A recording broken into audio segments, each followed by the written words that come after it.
Hello, it's your boy back again for another video. Um, is climate change a hoax? Now that is the question of my life, because I'm yet to sit on either fence. On one side, the radical types, the activist types, such as Greta Thunberg, they annoy me a lot because their solutions are too simplistic. In fact, they have no solution. As far as I can tell, then Greta Thunberg has not offered a single one, aside from banning air travel, which is not, or climate change lockdowns or anti-nuclear for some whatever reason.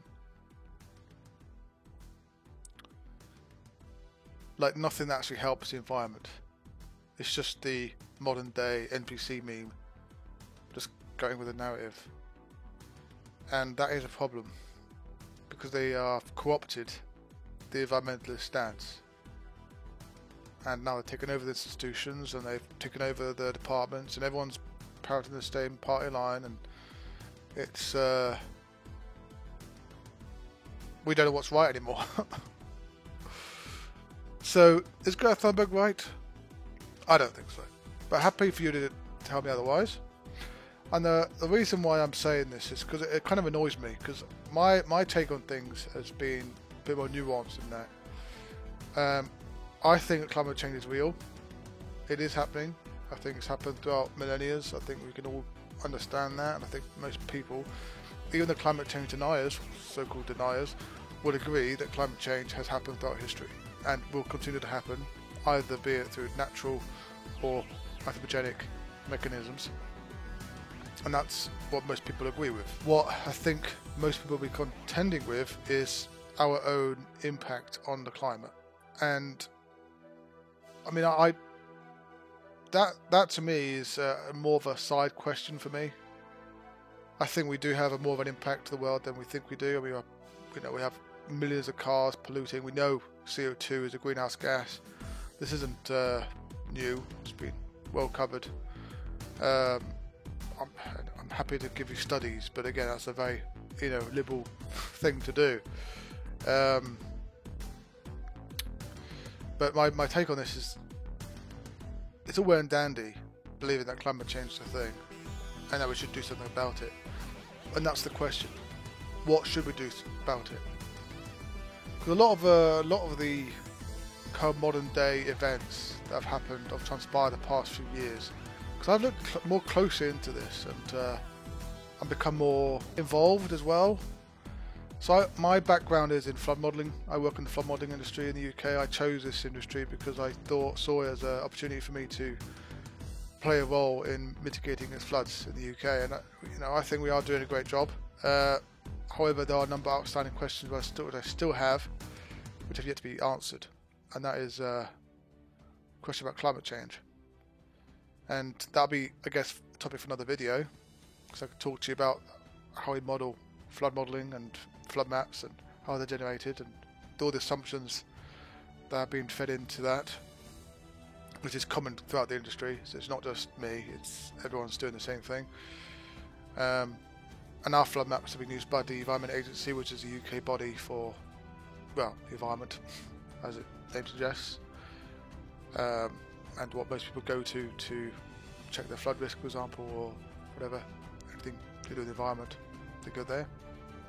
So it's the go-to spot for most people, and it's a monopoly on that space, so you don't really get much diversification there. So it's, yeah, there's a lot to talk about in that sense. And what I've experienced or learned the past few years is that a lot of the climate change debate is overplayed. It's marketing, as far as I can tell. It's just great marketing. Because, so for example, I did a study over Jakarta in Indonesia way back when. This is like 3 years ago now. And I submitted this abstract to the European Geosciences Union. I can list it below. And it tries to correlate flooding between 3 Indonesian cities. It's a very rudimentary study. There's not much data, not much geographical data. The rainfall data there is quite poor, let's put it that way. It's not very good. and very tricky to actually make any meaningful sense out of the data. So in my mind, it's kind of pointless. But it was a generic exercise to try and see if you can correlate some levels of flooding. Anyway, so what I've learned while studying that is, so these guys have got, in Jakarta you've got a lot of dikes, a lot of canals that were built by the Dutch when they used to rule as a imperialistic nations over that country. And the Dutch are very good at building dikes and canals and all sorts of things. And if you've got Netherlands, it's pretty much built on that. I can't remember the statistic now. It's like over 50% of the country is thanks to their engineering in the sea. So you can't blame them and their subpar engineering skills, because they're very good at what they do. And what I've learned is that nowadays those canals are now being used as waste dumps, and that means more siltation. More, you have to spend more on de-dredging it as well. So these canals effectively are not being used as was their purpose. Their purpose was to design to mitigate against flooding, because it's well known that Jakarta has a flood risk problem, and hence the Dutch built these canals. But now they're just filling it up with rubbish. And it's like, well, that's not what it's there for. And Jakarta can't cope. Another thing is, there's a lot of businesses are taking water from the aquifer below the city. And that's a problem, because the whole city is now sinking as a result of the aquifer drying up. And that's also another problem, right? Because if your country's sinking, city's sinking, you're right by the sea. I mean, it doesn't take a genius to figure out what the problem is there, right? The sea is going to eventually take over, because you're already low lying. Drop a few more meters, you're kind of underwater, aren't you?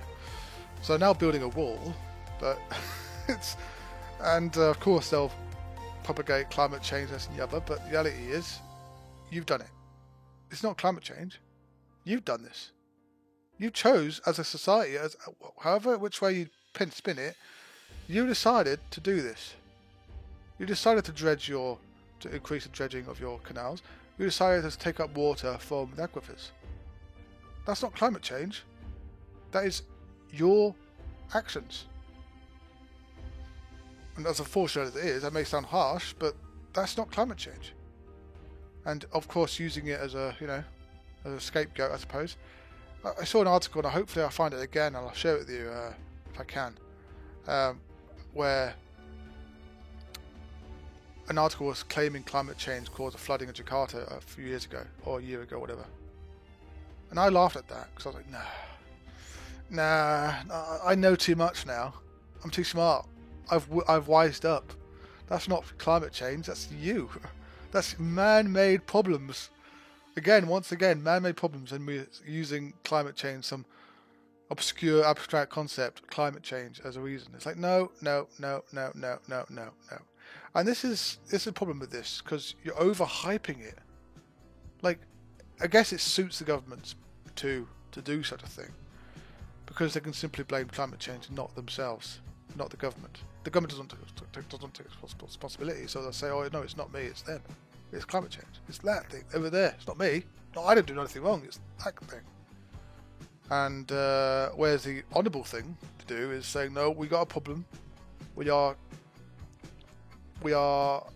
unable at the moment to manage our waste effectively, and we are taking up too much water on the city, and that is exacerbating existing issues, and that's something we need to address. And we are addressing it by XYZ. That's the plan, and that's what this should be conveyed. So, but climate change. Nothing we can do. Climate change. It's a worldwide problem, global problem, not me. Similar thing happened with the Australian fires a few years ago. Again, I'll put a link below. I got lambasted on Facebook when I shared this. Hopefully I can find the article again, because it was staggering to me that 45% of the forest fires in Australia that year were estimated to have started by arson. So deliberate. So 45%. And they dare claim it's climate change. I mean, that's just not right, is it? Even me, a hardcore, I agree with climate change. I think it's actually happening. But even I'm like, you can't blame climate change for this. This is man-made. And again, Australia has banned a policy of making fire barriers. The key complaint from landholders this summer has not been about climate change. It's been about the lack of hazard reduction done, and more than that, the green tape involved in clearing your own land. I wanted to look at this closely tonight because the Greens say they don't get in the way of what's described as cool burning. But anecdotally, farmers say the process has become near on impossible. Bilpin farmer Martin Tebbit is in the Blue Mountains of New South Wales and is fed up with the difficulties associated with clearing the bush near his property. He joined me late this afternoon. Martin Tebbit, thank you very much for your time. Thank you, Chris. How long have you been trying to establish a fire break or something to protect your property against the possibility of fire this summer? About 2.5 years now, I've been trying to go through all the correct procedures in order to legally protect myself. And what's happened in those 2.5 years? Anything? Well, I've compiled probably a foot-high pile of material, letters that have been either ignored or fobbed off. So who have you written to? Who have you approached? The major ministers in New South Wales, the RFS administration, not the volunteers, the administration, and local land services. Okay, tell me about the ministers you've written to and what replies you've got back. Which ones do you want to start with? How about the relevant ones now? Have you written to the Emergency Services Minister, David Elliott? I have indeed.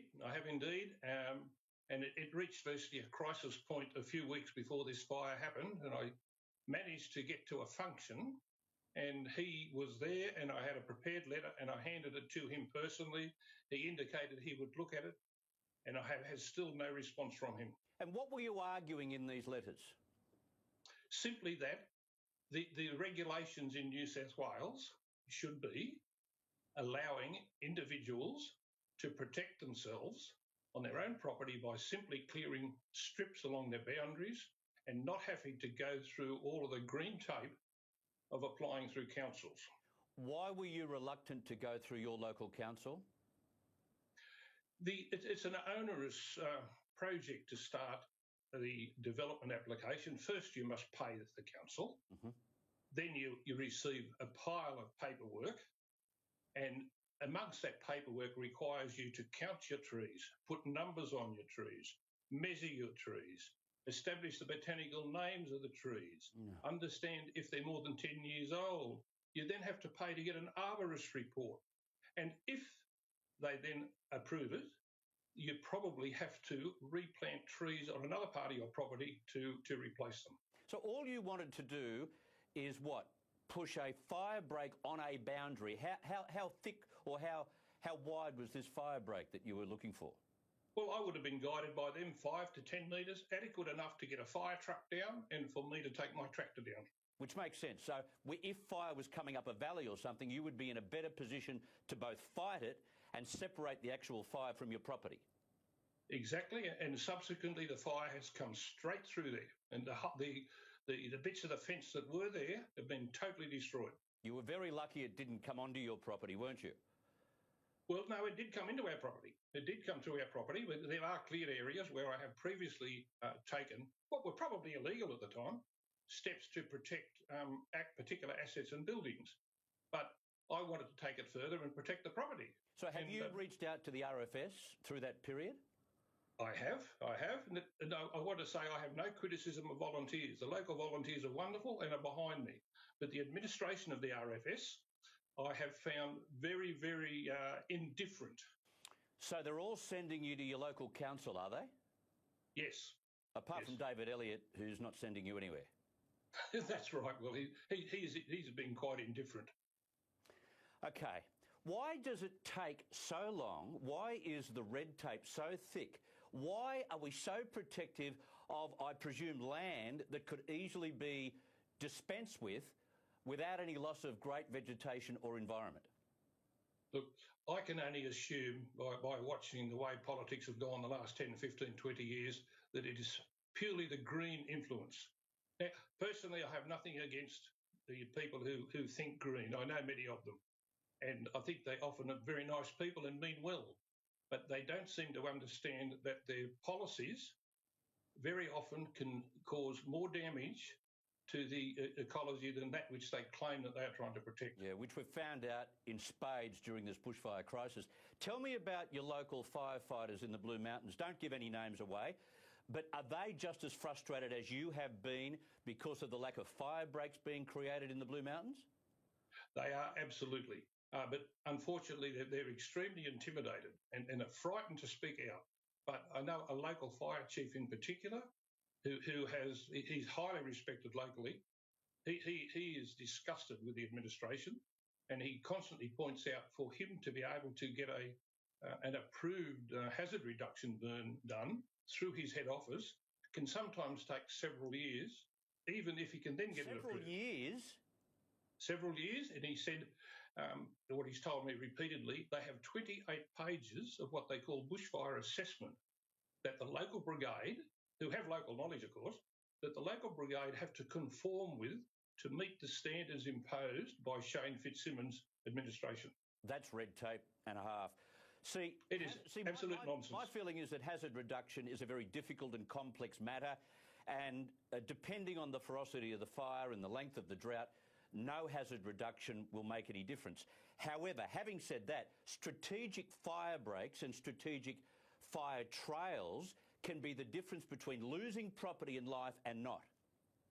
Absolutely. And look, I have noticed that the RFS administration have been defending their failures in the hazard reduction area recently by claiming that they have decreasing windows where they can burn back. The raw reality is hazard reduction can be quite easily done by machinery, and that can be done 12 months of the year. And in my case, I've simply wanted to use an excavator to clean it along my fence line. Yep. And they've refused it. Yeah, without burning anything. Even cool burning, you could do it with a bulldozer pretty easy. That's right, exactly, or a tractor slasher, whatever. What's your message to those who are tasked, after the bushfires are out, with laying down some different rules and regulations about hazard reduction and strategic fire breaks? What's your message to them? Well, look, really, I shouldn't be recommending this, but I think civil disobedience is the situation. I think landowners should go ahead and exercise their normal human and what we expect is our democratic right to protect our own properties and our own assets. At the end of the day, we know by what has happened over the last month or two, the whole issue really gets down to life and death. So a few trees need to go. In the event that some individuals might clear excessively, which could well happen under most systems, there's a problem. Any excessive clearing would be a far, far more preferable outcome than the absolute holocaust we're having at the moment. Yeah, you're not on your pat, Malone. There are so many farmers and landholders who are saying exactly what you're saying in semi-rural and prime rural areas. Martin Tebbit, thank you very much for being prepared to step forward. Thank you for your time. Thank you.